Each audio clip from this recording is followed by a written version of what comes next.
The Greeks had the maxim, know thyself. How do we come to know ourselves in terms of our personalities and, more importantly, potential? Well, one of the first ways to come to know yourself is to understand that you don't. You can learn to kind of watch yourself like you're watching a stranger, but you have to adopt a position. It's a position of radical humility, I would say. Humility in two senses. So one sense would be the humility of recognizing your ignorance. So you have to understand that you don't know who you are. And that's not easy to understand because you think you know. But then, you remember you can't control yourself very well. You're not very disciplined. You're full of flaws. Maybe you don't know yourself as well as you think. But it's hard to get low enough to understand how deeply it is the case that you are ignorant about who you are. Now, there's an upside to that too, which also is that you're also ignorant about who you could be. And so the discovery of that, is some reward for the horror of determining who you actually are. And then I would say, well, then you watch yourself. You watch yourself like you're watching a stranger. You watch what you say and you listen. And you think, well, what sort of person would say that? And how am I reacting emotionally when I'm communicating in that manner? Is that making me feel stronger or weaker? Is it filling me with shame? Is it helping my confidence? Am I laying out a lie? Am I deceiving myself and other people? Am I adopting this personality at parties that is designed to impress and to amuse, and it comes across as nothing but self-centered narcissism? What are my dark fantasies? What are my aggressive fantasies? What is it that I'm willing to do? What am I interested in so that I'll spontaneously pursue it? What do I procrastinate about and why? What am I unwilling to do? What do I think is good? What do I congratulate myself for accomplishing? And what do I berate myself for failing to confront and to implement? Those are all incredibly complicated questions, and you don't know the answers to them. So that's a start. And then in terms of potential, well, you'll discover a little bit more about your potential as you discover who you are, especially the darker parts of yourself, because then you discover your potential for mayhem. There's some real utility in that. It's actually something that strengthens you, because the first thing that a realization like that can in fact produce is the ambition to incorporate that dangerousness into a higher order personality. And that can make you implacable. That can make you someone who can say no when you need to say no. That can make you someone who won't avoid necessary conflict. And so that's unbelievably useful. And so that's one of the potentials that you might discover. The other thing you do to discover your potential is to, you challenge yourself. It's like Rule 4 in my book, 12 Rules for Life, is compare yourself to who you were yesterday and not to who someone else is today. And that's kind of a good way to start this. It's like, take a bit of a look at yourself and think about what's not so good, that you could improve, that you should improve by your own standards, and that you would improve, and set yourself a little goal. Maybe you're not studying at all at your university.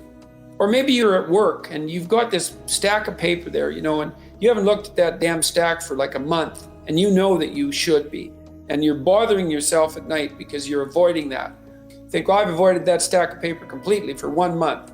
I'm quite a coward when it comes to whatever snakes might be hidden in that stack of paper. How about tomorrow I just put that stack of paper in front of me on my desk and I glance through it for 15 seconds. See if I can do that. It's like, you set yourself a goal of improvement. It's a humble goal, because really, are you such a coward that the best that you can bloody well manage after a month of avoidance is 15 seconds of exposure to a stack of paper? It could easily be. You've been avoiding it. So you're obviously afraid of it. And so the situation could be that dismal and dire.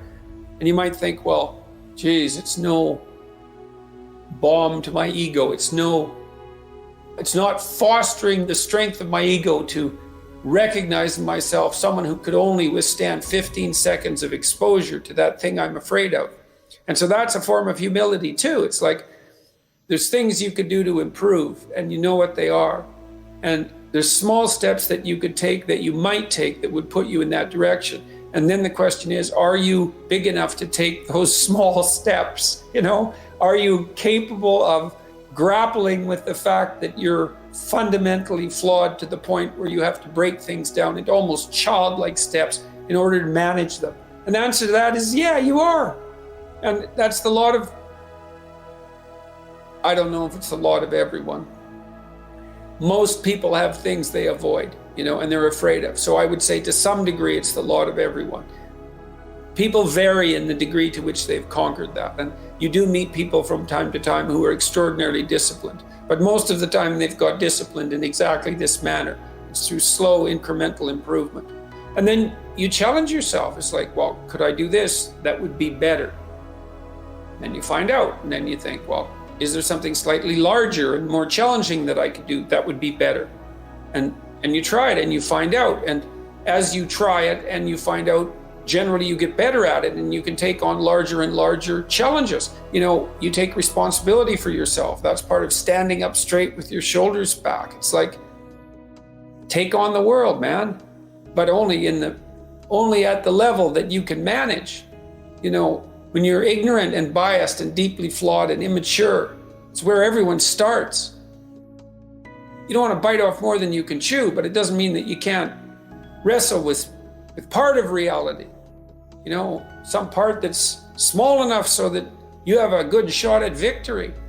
And to put yourself together, the first steps towards that is to allow yourself to be a fool, right? It's because you don't know what you're doing.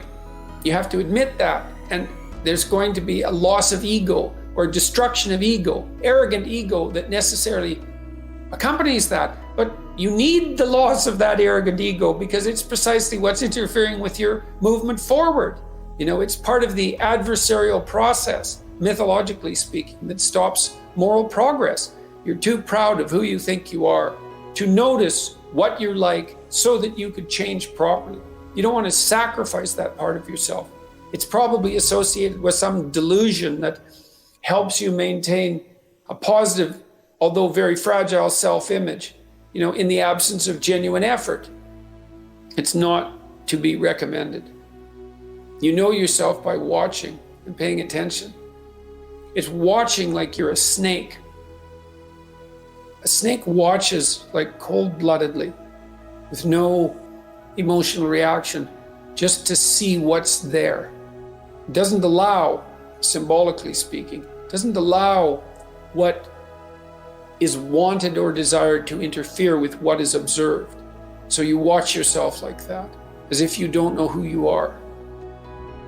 Well, that's the beginning.